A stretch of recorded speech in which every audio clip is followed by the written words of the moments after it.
Let's have a look at the new Audi R8 LMS EVO2 today.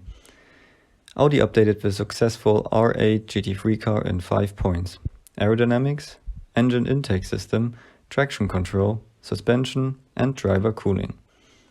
Let's talk about aerodynamics first.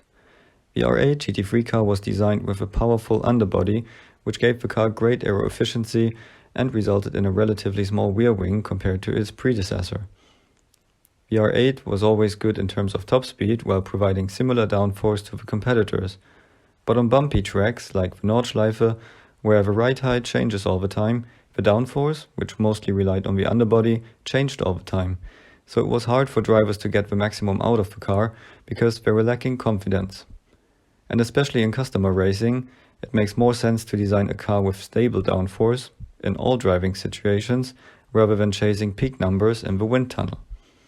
And that's exactly what Audi did here. They mounted a more aggressive rear wing with a large gurney flap and turned the swan neck to the back. That way, the approaching flow is undisturbed and downforce of the rear wing is less affected by yaw. But on the other hand, the expansion behind the rear wing is influenced now, and since they used the same mounting points as for the front-mounted swan necks, they ended up with this strange shape. Also, that resulted in bigger and slightly heavier wing mountings. But that's the price they paid for better drivability. The engine intake system is slightly longer now to get a bit more torque for slow and medium speed corners. Since the arrival of turbocharged GT3 cars like the new BMW M4 GT3, Audi's big, high-revving, naturally aspirated V10 lacks a bit of torque, and they try to improve that.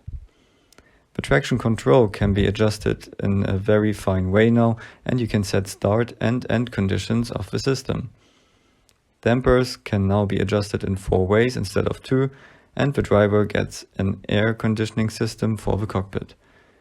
In summary, these are all small updates to make this very successful and popular GT3 car even better, and most importantly, easier to use for the customers.